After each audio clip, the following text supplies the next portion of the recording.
Alors je suis dans le parc Rivière, qui est une autre curiosité. Pourquoi un parc n'est pas une curiosité? C'est que ce parc-là contient les ruines d'un château. Le château du baron Alfred de Luz,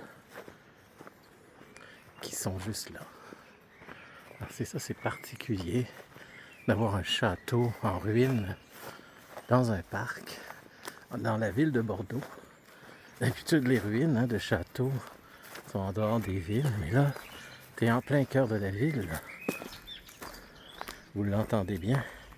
Vous voyez, je fais le tour du château.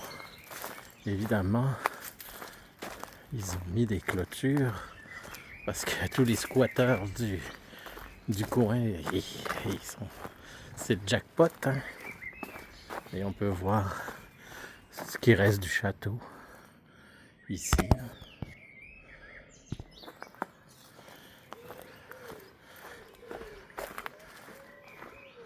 C'est un peu lugubre en même temps parce que.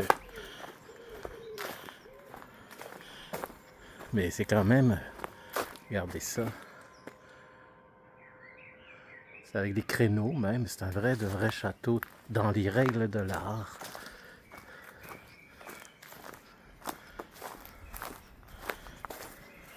Alors je voulais vous montrer ça comme. Si vous faites un tour dans un parc à Bordeaux, allez dans le château, dans le parc Rivière. Parce que c'est hors du commun.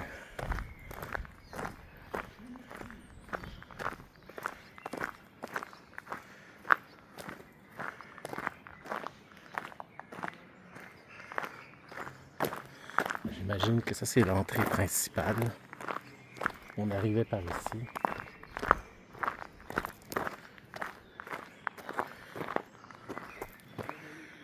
Et vous avez une tour. Vous voyez la tour? Et l'entrée principale qui est juste là. Mais c'est quand même encore en très bon état, comme vous pouvez voir. Le château a dû être donné à la ville avec son parc. Ils en ont fait un parc. La ville a quand même bien entretenu, mais a laissé se dégrader.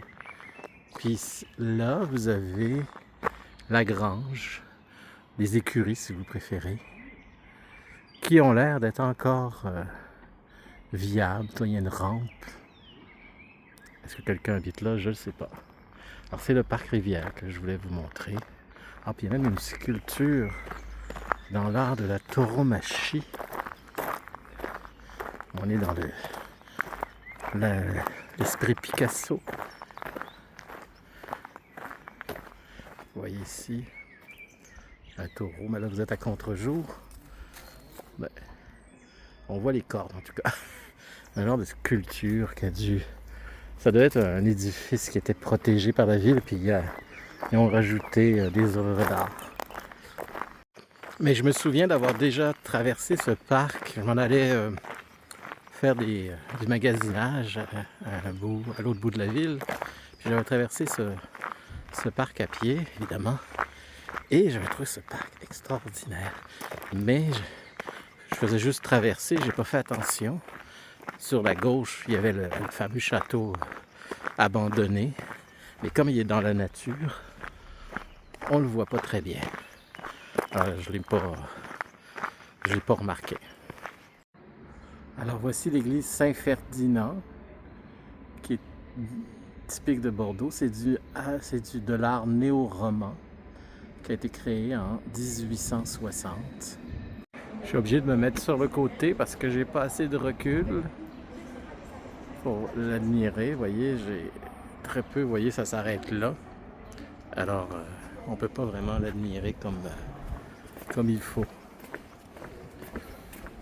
Alors, nous avons ici le palais Gallien, qui date du 1er siècle après Jésus-Christ et qui est le plus ancien vestige romain encore debout à Bordeaux.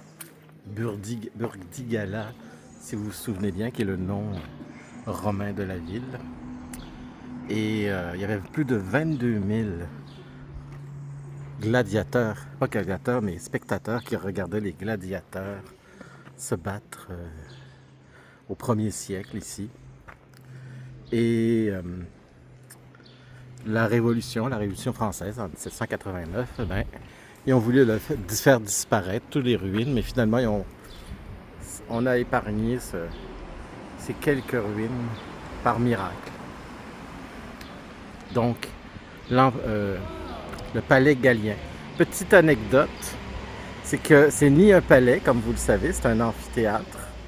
Et il n'y a pas eu d'empereur Gallien de toute façon. Donc, c'est un nom totalement fictif qui a été donné à cette ruine. Parce qu'à un moment donné, ça traînait là, puis les gens disaient, ah ben c'est le palais Gallien pour dire c'est n'importe quoi. Les gens n'avaient aucune connaissance de l'Empire romain à l'époque. Nous arrivons au jardin public de Bordeaux.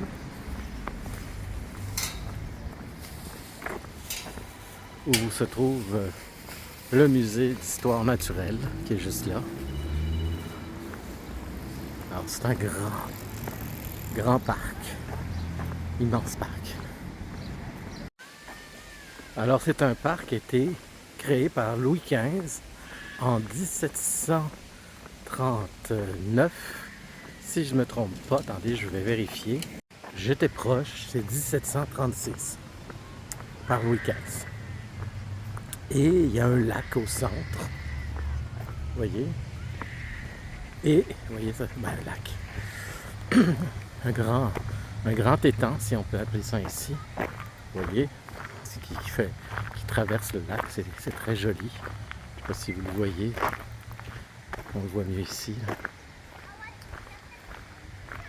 Et, vous voyez, ça reflète ici. Là. Et il y a 3 ponts qui traversent, qui ont été aménagés dans ce parc pour traverser le petit lac. Alors c'est assez joli. On reconnaît le style Louis XV.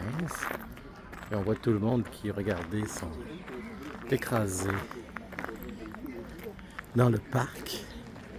Et j'avais dit il y a 3 ponts, mais c'est des petits ponts là. Il faut pas s'énerver avec ça. Là, c'est des genres de petits passages qui traversent ce petit lac. C'est mignon là. Ça doit être mignon. J'ai pas vu là. Ça doit être mignon. Il y a une statue d'un artiste ici. Je vais aller voir. Alors c'est une œuvre en hommage au peuple arménien, au génocide de 1915, où il y a eu 1 500 000 Arméniens massacrés par les Turcs. Alors c'est un bel hommage qu'on fait. Je suis curieux d'aller voir ce fameux petit pont. Alors c'est l'équivalent un peu de notre jardin botanique à Montréal. Mais nous c'est vraiment beaucoup plus grand parce que c'est le 3e en importance au monde. Donc c'est quelque chose de beaucoup plus grand. Alors on voit ici le petit pont. Je le vois ici, là, je me rapproche. Vous voyez, on le voit ici, là, dans le coin. Alors, vous voyez, on le voit mieux ici. Et je peux agrandir. En fait, ce pont-là, il y en a 3 comme ça. Ils sont là pour relier. Il y a une île ici, en plein centre de l'étang. Et il y a ces 3 ponts-là servent tout simplement.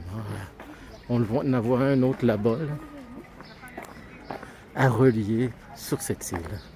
Pas de pont, ben, on pourrait pas aller sur l'île. C'est vraiment Louis XV, en tout cas celui qui a travaillé, je ne sais pas son nom, le créateur du parc, du jardin botanique si vous préférez, ben, il a fait du beau travail. C'est un bon assistant à Louis XV.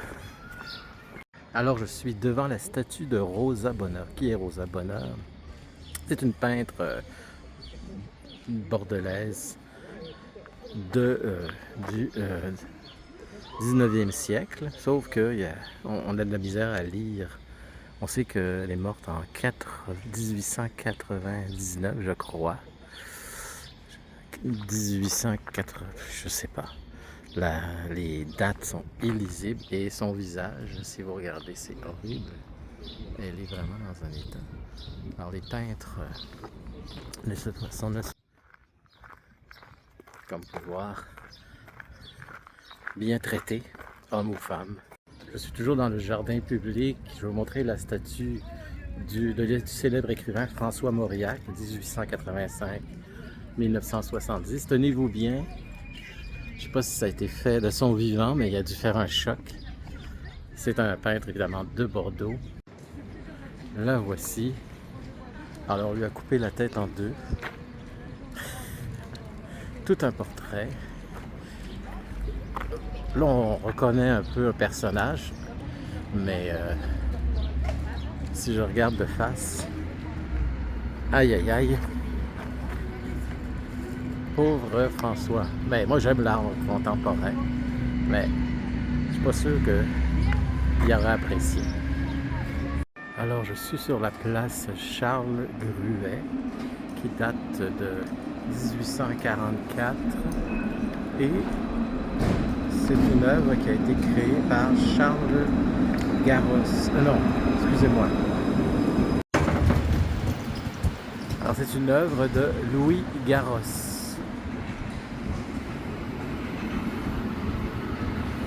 Très belle œuvre que je vous montre. Je suis témoin de quelque chose d'assez spécial. Regardez, ça fume encore. Ici, ça fume encore. Alors, une auto a brûlé. Une Citroën. C'est pas une auto électrique. Mais c'est la première fois que je vois une auto cramée. Complètement brûlée. Aïe, aïe, aïe. C'est pas beau à voir. Ça vient juste d'arriver, comme je viens de vous montrer. Ah, c'est une Picasso. Alors, c'est devenu une œuvre immortalisée par le feu. Les pompiers sont encore là. Alors, plus tôt dans la première visite, je vous avais montré l'artiste Jomès Plensa, un artiste de Barcelone. Ben là, je vous la remonte. Pourquoi? Parce que je repasse à côté et la lumière est beaucoup mieux que la première, dans le premier vidéo. Alors ceux qui ont vu mon première vidéo, je vous l'avais montré, mais là elle est encore mieux. Alors si vous venez à Bordeaux, il faut que vous veniez visiter la librairie Mola, qui est la plus grosse à Bordeaux. Il y a de tout, tout, tout. C'est immense. Vous ne serez pas déçus. Venez à la librairie Mola. Peu importe les goûts que vous avez en littérature, en BD, en art ou quoi que ce soit, vous allez être servi. Petit rappel, je ne sais pas si vous vous souvenez comment on appelle ça, les ornements qu'il y a sur l'architecture. Ça peut être des petits anges, des petits démons, n'importe quoi. Ça peut être comme ceci aussi, des mascarons. Et comme je l'avais dit, il y en a plus de 3000 qui ornent la ville. Ça, c'est particulier en France. Ce sigle-là identifie les notaires, mais l'icône qui apparaît en haut de notaire, c'est toujours une plaque de métal, montre suivant quelle loi, de quelle époque. Alors, tu sais, c'est des notaires mis à jour suivant la direction politique. Parce que la politique en France, elle est compliquée et elle change beaucoup. Rappelez-vous juste la Révolution française où là, ils ont guillotiné le roi et la reine. Alors, quand je vous dis changement de loi et de changement de roi, c'est radical. Quand tu guillotines ton roi et ta reine, il n'y a pas de retour en arrière. En fait, oui, il y a eu un règne royal. Le roi est revenu plus tard, mais c'était vraiment pas la même chose. Il a dû mettre beaucoup d'eau dans son vin, c'est le cas de le dire, à Bordeaux. Il a mis beaucoup d'eau dans son vin, mais pas juste à Bordeaux, dans toute la France. Alors on va terminer notre voyage avec la place P-Bellan et sa fameuse cathédrale, la cathédrale de Bordeaux, qui est la cathédrale Saint-André que vous voyez ici, et son clocher qui est séparé. Alors je vous avais dit que c'était assez particulier de séparer son clocher de l'église. Alors on le voit très bien ici, regardez. Je vais vous voyez, ça c'est le clocher qui est vraiment à part de la cathédrale Saint-André. Alors la cathédrale Saint-André était construite entre le 12e et le 16e siècle. Avec sa dimension, c'est une des plus grosses jamais construites, ça a pris du temps. Et à côté, vous avez Chaban-Delmas, rien de moins. Alors vous vous souvenez, le pont que je vous avais montré dans le premier vidéo précédent, celui-ci, ben, c'était lui, mais là, au lieu d'être un pont, c'est lui-même. Et il est beaucoup plus présentable que François Mauriac, tout à l'heure, que je vous ai montré, qui ressemblait à tout sauf à un humain. Il ressemblait à un demi-humain, parce qu'on avait coupé la tête en deux. Alors pas François Mauriac, mais Jacques Chaban-Delmas, lui, a été premier ministre de la République de 69 à 72 avec le président de la République, Georges Pompidou, qui est mort subitement pendant son travail, dans le sens en plein mandat présidentiel. Oui, c'est ça, présidentiel. Donc, voilà. Ah oui, il y a une dernière chose que je veux vous dire. Alors, en 1615, dans cette cathédrale, ici même, Louis XIII, le père de Louis XIV, s'est marié avec Anne d'Autriche, infante d'Espagne. Et qu'est-ce que ça a donné? Ben, ça a permis à la France et l'Espagne de faire la paix. Et en même temps, la France et l'Espagne étaient sous un peu le même règne royal, parce que c'est le règne de Louis XIII, Henri IV, Louis XIII, Louis XIV, Louis XV et Louis XVI. Donc leur règne assez important qui a terminé dramatiquement avec la Révolution. Mais c'est ici qu'il y a eu ce fameux mariage avec Anne d'Autriche.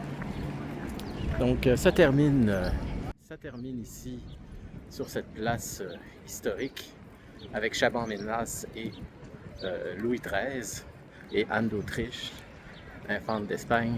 Ça termine notre voyage. C'est presque un voyage, mais notre visite. Mais c'est un voyage parce que marcher tout ça, je peux vous le dire, c'est tout un périple. Ça m'a pris un bon 10 heures de marche.